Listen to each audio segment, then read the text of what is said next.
Continuando a nossa leitura, pessoal, nessa peregrinação pelo deserto, o povo de Israel prosseguindo, né? E nós, dentro dessa peregrinação, estamos em Números, capítulo 17, aí vamos finalizar o livro de Números, né? A gente não está seguindo uma ordem de livros, mas procurando seguir uma ordem de acontecimentos durante que o povo de Deus está seguindo no deserto, conforme segue os acontecimentos. E continuando, nós temos visto todo o serviço do tabernáculo, repetido por diversas vezes, essa exposição aonde, né, esse povo está caminhando, andando pelo deserto. É o que nós vemos aqui no decorrer disso, o Senhor lidando com o povo, situações complicadas, né, difíceis. A gente que está lendo, hoje, digamos assim, como espectadores, a gente acaba até às vezes sentir raiva do povo, né? Porém, quem somos nós, como eu tenho dito nessa leitura, é muito bom de perceber. Ela é uma leitura superficial, uma leitura corrida, né? Que a gente tem feito nesse plano aqui de leitura bíblica completa, né?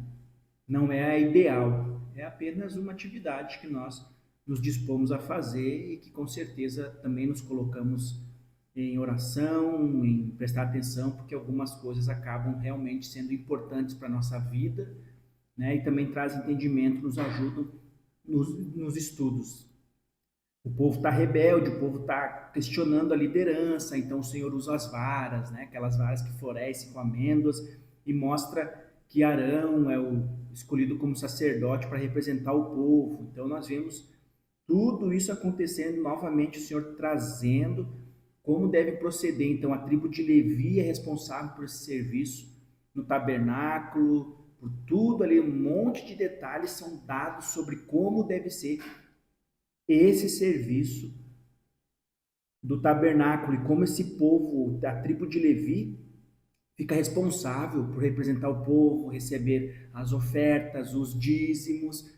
Por um lado, a gente pensa assim, poxa, pensou no meio desse povo aqui, o Senhor falou que é um presente que ele deu que esse povo faça isso. E aí já pensou, dentro do contexto, o Senhor avisa, não menosprezem, não tratem de modo superficial essa atividade, essa função, ela é muito séria, né? Ela é muito, é algo de, não tem como nós mensurar a responsabilidade disso, de ser um povo sacerdotal, um povo que recebe os dízimos, as ofertas, que vive disso, né?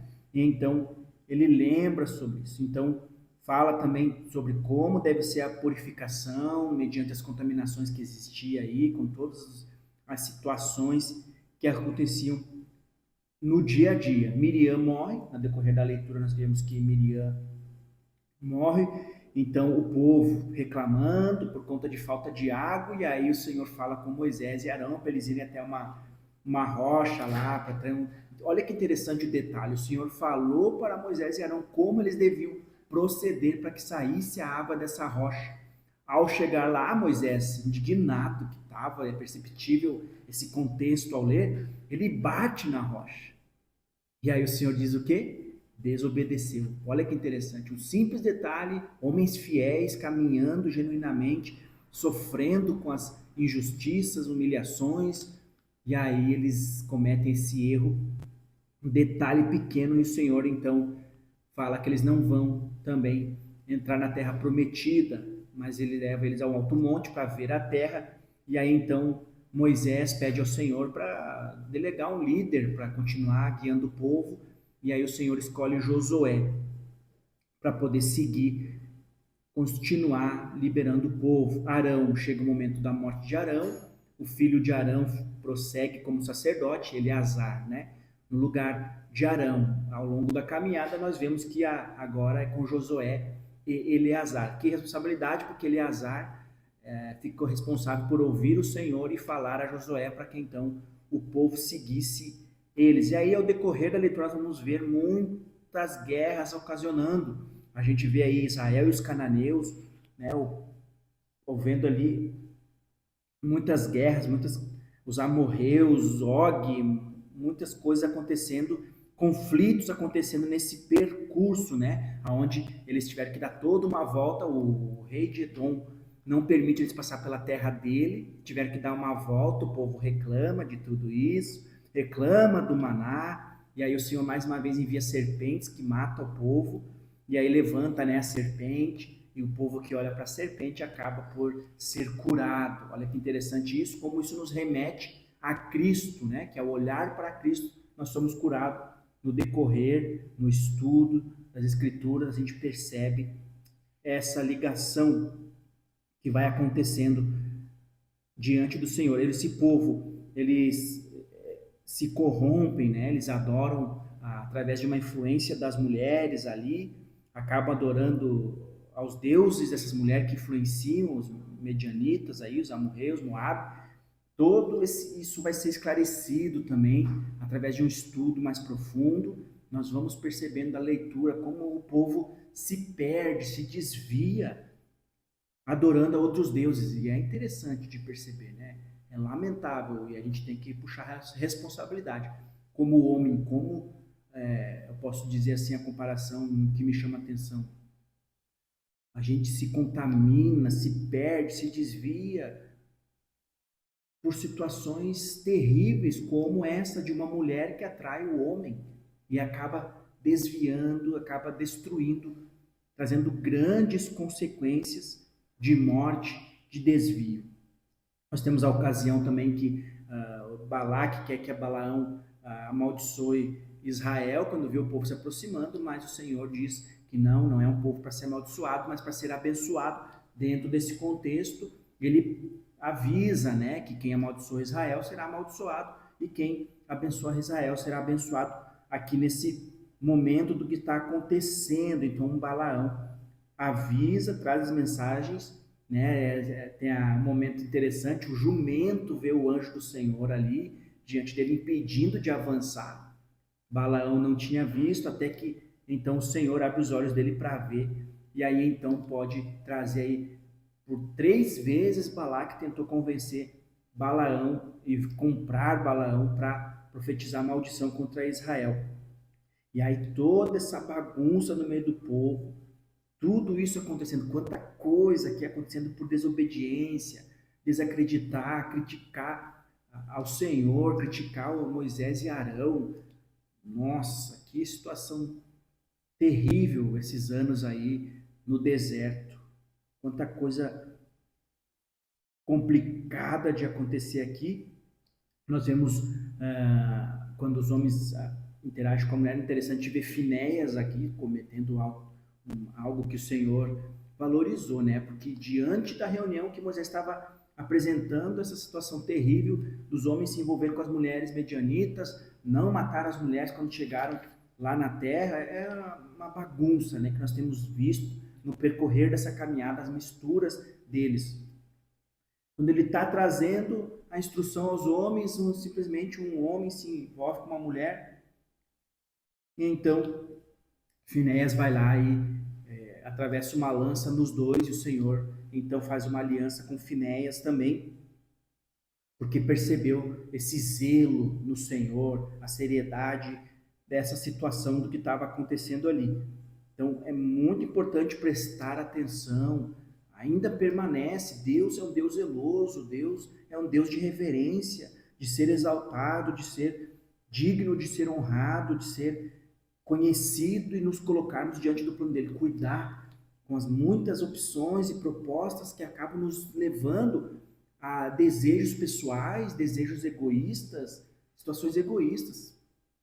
E durante a nossa caminhada nós vamos percebendo como a gente se deixa levar por situações que não precisaria, como é bom, como é satisfatório estar diante da vontade de Deus, fazendo o que Deus quer. E é muito importante prestar muita atenção nisso, para não nos desviarmos da vontade do Senhor. E aqui uma nova geração, né? Porque o Senhor disse que essa geração rebelde não entraria na terra, agora nós temos uma nova geração. Aí nós temos Josué e Caleb, que são os únicos que permanecem da geração passada, para então entrar na terra prometida. E aí então vem novamente um novo censo, levantado aí, que o Senhor faz, leva de novo, o Senhor mostra ali que Moisés não vai entrar nessa terra, então Moisés, há uma transição de liderança, há uma, novamente aqui, tem que dizer como funcionam as leis, como funcionam os votos, como funcionam os sacrifícios, como funcionam os serviços do templo aí, do tabernáculo, quais as funções, as terras são repartidas, as funções, as cidades, tudo isso o Senhor vem trazendo novamente para poder mostrar para o povo como eles devem agir, como eles devem proceder, né, diante do Senhor quando entrarem na terra prometida, que o Senhor prometeu a eles, que nós vamos perceber isso acontecendo na caminhada deles que continua, né? Nós vamos partir do livro de Deuteronômio, aonde ele vai falar sobre todas essas questões aí de divisão, de funções. Mais uma vez, né? Sempre fica muito evidente a obediência ao Senhor. Quem é o Senhor? Quem é Deus?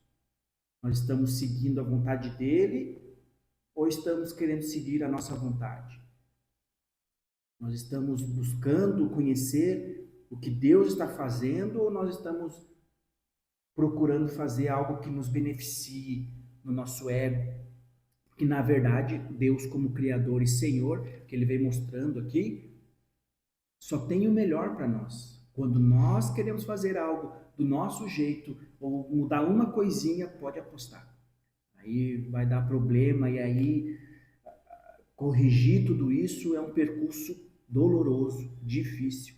E vamos ter que contar com a misericórdia do Senhor para, né, não termos piores danos ainda.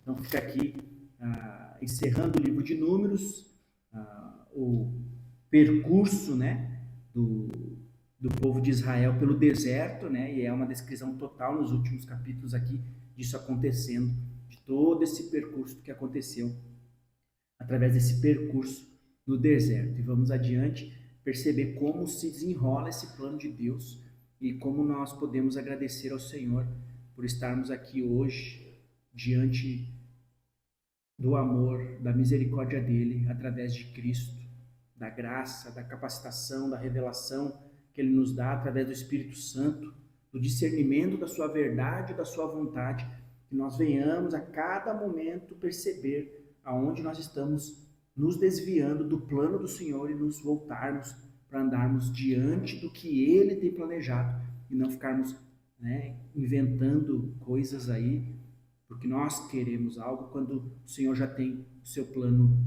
traçado. Que Deus abençoe.